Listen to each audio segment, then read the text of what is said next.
This 2014 fantasy football season is unlike one we have ever seen before. For the first time in NFL history, there are less than 5 running backs who will be the pure cowbell beast running backs for their team. While many are banking on Adrian Peterson despite the likely last place finish for the Vikings in the NFC North, or LaShawn McCoy who'll be losing crucial snaps to Darren Sproles, I'm out here being the best fantasy expert I can be and jumping on the Arian Foster bandwagon.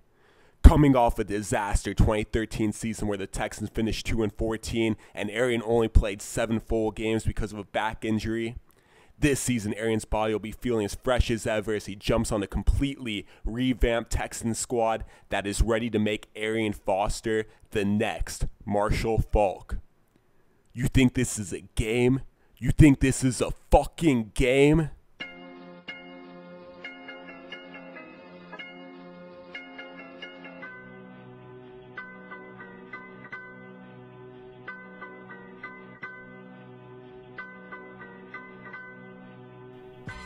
The most important reason Arian Foster will be the #1 running back in fantasy football this season is keyed by Ben Tate going to the Cleveland Browns.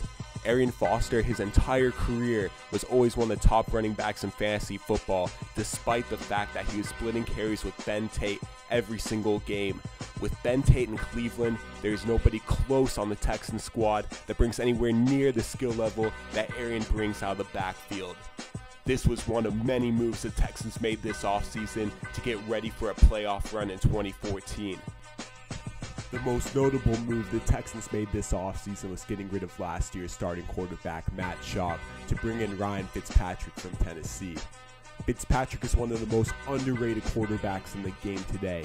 He was able to be a serviceable #2 quarterback in fantasy football throughout his career, playing for a poor Bills team that had no weapons in the passing game outside of Stevie Johnson.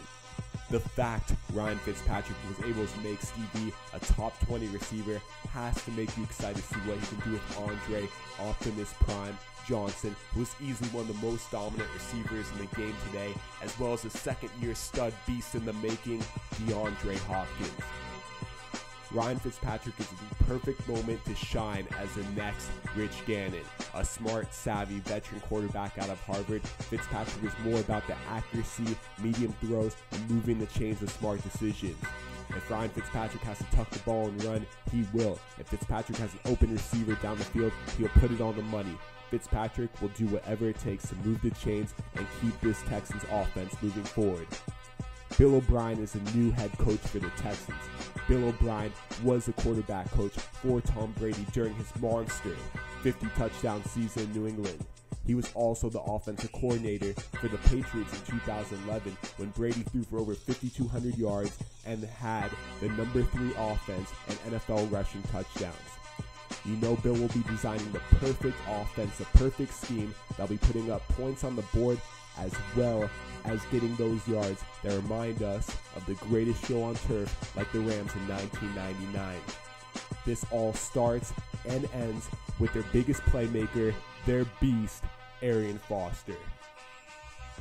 The most underrated move the Texans made this offseason was grabbing punter Shane Lechler from the Raiders. Shane is easily one of the best punters in the game today, and when the Texans are not able to convert those third downs that put Arian and that Texans offense on the bench, Shane can completely change the game of field position, which will give Arian Foster and the Texans a good chance to not only score a field goal, but score a touchdown because of the great field position when the defense gets the ball back. On defense, the Texans made the right moves to turn into a potential Super Bowl unit with the addition of Romeo Crennel as their defensive coordinator. Not only did they bring in Romeo, but with the #1 pick, they got Jadeveon Clowney, who is easily the best pass rusher this team has seen since Mario Williams left for Buffalo. Clowney is already better than Mario Williams, and Clowney is only a rookie who cannot be stopped. Between Clowney and the future Hall of Famer J.J. Watt creating havoc on the line, linebackers like Brian Cushing, who is now healthy, and Brooks Reed, aka the clone of Clay Matthews, will be getting to the quarterback untouched. This Texans defense will be creating a lot of turnovers and a lot of sacks that will set up Arian Foster in prime position to rack up those touchdowns. When you add this all up, you have a Texans team that's ready to return to the dominance they were expecting in 2013. This is the strongest Texans team that's ever been put together, and you can count on Arian Foster being the centerpiece glue to make this all work. Between running the ball and being one of the main options in the passing game, it is very easy to see Arian fall back into the 2,000 plus total yard season like he accomplished in 2011 with Ben Tate on the team. Now that Tate is gone, the upgrade of the Texans' offense philosophy, as well as the presence of Jadeveon Clowney, as well as Romeo Crennel manning that unit, the Texans are going to make the playoffs, and Arian Foster is going to return to the #1 overall player in fantasy football as he puts up a season that reminds us of Marshall Faulk's 2,200 yard, 20 plus touchdown season.